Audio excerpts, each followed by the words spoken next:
I, Mkhwanazi, swear that evidence I shall give shall be the truth, the whole truth, nothing else but the truth, so help me God. So his appointment as a chief of staff, I said at the time he was working for IPIT, he left IPIT, he was unemployed. Up until the Minister of Police, Mr. Senzo Mkhunu, was appointed as a Minister of Police.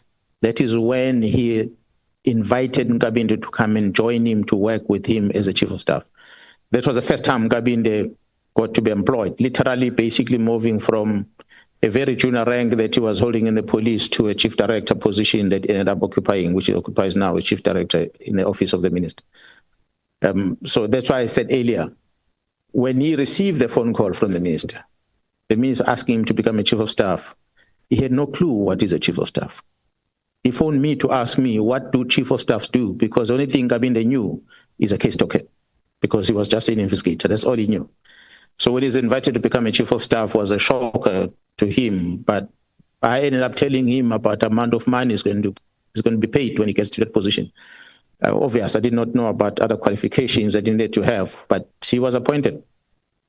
He became a chief of staff. He is a chief of staff now. Yeah, Honorable Chair and members, as the SC indicates that on my statement, I indicate I speak a lot, I write a lot about the events of the 2nd of January 2025 when I first became aware of this letter. My initial response from the time I saw the letter was just shocked and surprised that how can Misa write such a serious letter that is going to have so much implications in the organization. And more concern is that I had already met the minister, and I wouldn't want the executive authority to do things that is against the law. And so I have a responsibility to bring to your attention. But at the time, I felt it is important to use a shortcut that because I got to meet the minister before he became the Minister of Police through Mr. Gabind.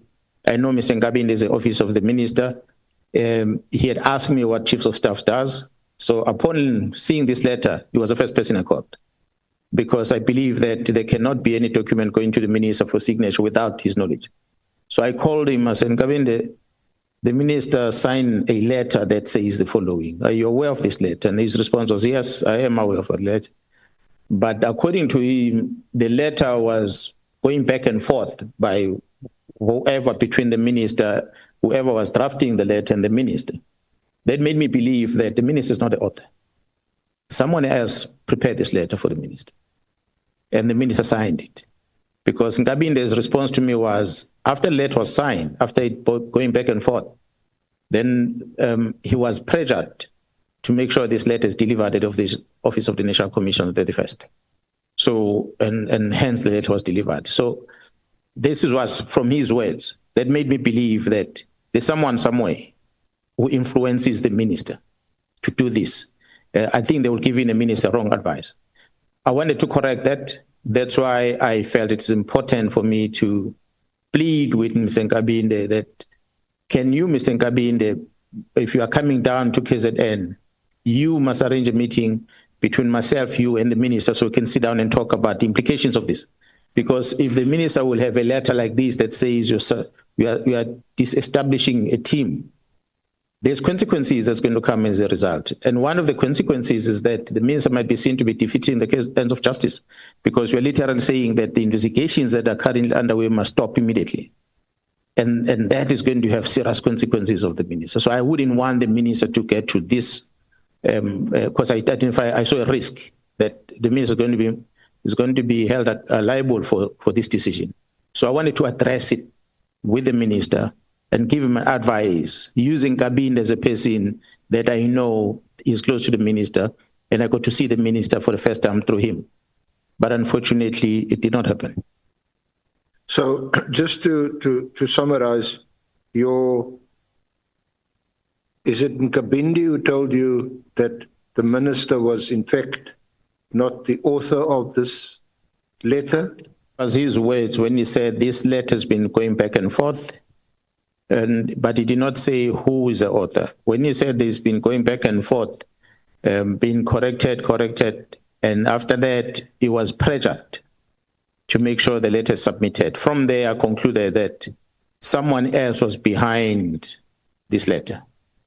And Gabind had to facilitate it to send it to the minister for signature. It was indeed a concern, but I must say, Honorable Chair and members, on the day when I became aware of this, I couldn't blame Gabind on anything, because to me, he was honest to tell me that the letter was going back and forth, being corrected, and he was pressured to make sure that it's delivered at the Office of the National Commission. So I like to believe that, giving him a benefit of doubt, that on the day when this letter was drafted and subsequent to it being forwarded to the Office of the National Commissioner, he perhaps had no role to play with regard to the content of the letter, except to do the administration processes of it.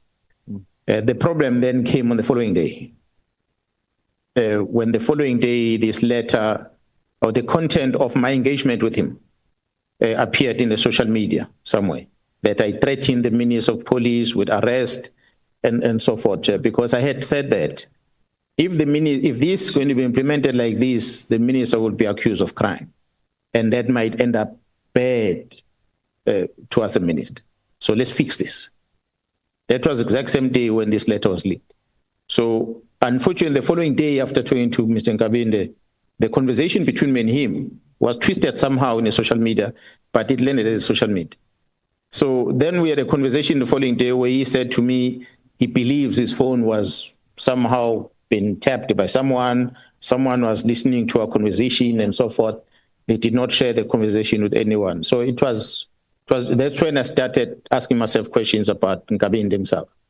Because I'm engaging with him the day before, and the following day, our conversation is on social media. It made me realize that perhaps he's the one that leaked it.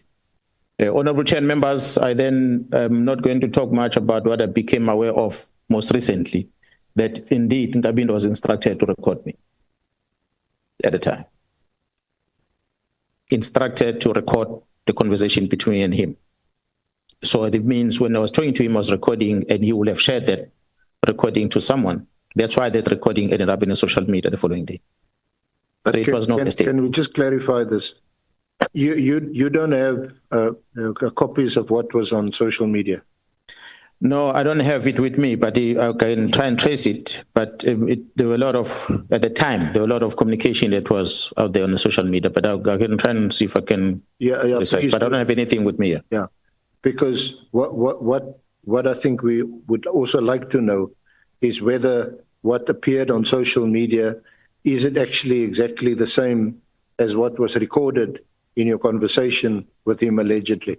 I can tell you, not all of it, but by and large, the conversation between me and him was there in the social media communication. And forgive me if I'm offside, just tell me or ignore the question. But did I also understand that there's an allegation that you, when you spoke to Gabind, you had threatened the minister? I was warning Gabind that if this letter, with its content the way it is not withdrawn, and the work of the police in terms of investigation come to a halt as is directed by this letter, this is going to have consequences towards the minister. Because the minister has got no jurisdiction in stopping a criminal investigation that is running. So this letter is literally saying that this team must stop with immediate effect. I'm not quoting verbatim, but it is basically, the task team be disestablished immediately. Those are the words. So if you are saying that, you are saying, if the case is in court, stop working. If the case and investigation stop working, just stop everything at once. That's the consequences this letter has. So I was warning Gabind that you better make sure that you, and the minister sit and talk about this. Because I don't know what is the circumstances that led into Mr. signing it, but the implication of the letter will land the minister in trouble. So it was there that the following day, which appeared on social media as if I threatened the minister when I was communicating with Mr. Gabind.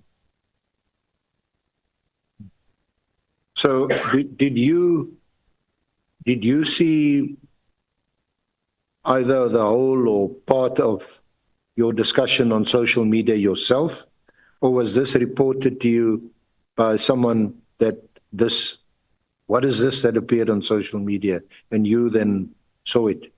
Yeah, well, I saw the communication. I cannot remember how it came to me, but I saw that communication of what was out there, that was spread. So did you speak to Gabind either on the 3rd after this appeared on social media or afterwards? Yeah, we've been talking. Afterwards, we've been talking up until most recently. I think after my press briefing, then we pass each other now. We don't talk to each other. But what has come from your discussions or talks with him? He appears certainly, with respect from what you're telling this honourable committee and us, that he seems to be a central figure in all of this. In all of what? Well, the letter, and you say that he knew there was a toing and froing of the letter. It sometimes can be dangerous to express your opinion about something that you don't have facts on. Since S is asking me my impression I have is that Mr. Gabind was recruited or was appointed by the Minister Chief of Staff, and he had no clue about what Chief of Staff does.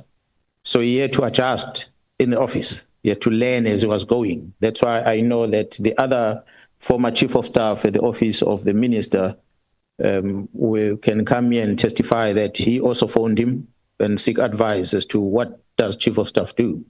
And he also had to coach him about what Chief of Staffs are doing. And so he had to adjust as you learn as he was going. And I think that's why even he started learning politics, because he was never a politician. So I see him today with T-shirts of political parties, which I don't think he even understands what it takes to be a politician. So he adjusted as he was going along to please his boss. Learning on the job. Yeah. Okay. But what I'm curious about, and what I think many of us here would be curious about, is you continue to engage with Gabind, despite clear shortcomings that he has in that post. These things are happening. The letter comes out. I speak to Chief of Staff. And after that, he said he tried to secure a meeting with the minister, is not able to. And next thing he says to me, no, he did not release the information that I was talking to him about. Perhaps someone tapped his phone or something like that. So I had no reason not to believe what he was telling me. So all the time, even when we meet in meetings, because the person I know, so we'll engage.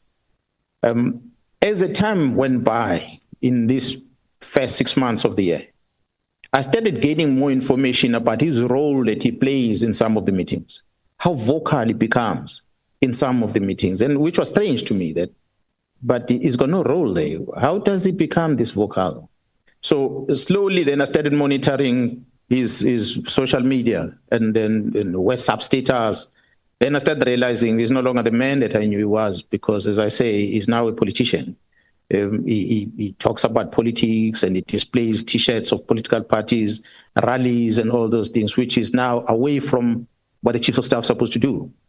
And that's when I started realizing that maybe is what I'm hearing about his involvement, about interfering with police work, might be true as the time progresses. Until such time that eventually we started picking up other evidence. I think when I went public on the 6th of July, the lines were drawn between me and him. So we never really engaged after that.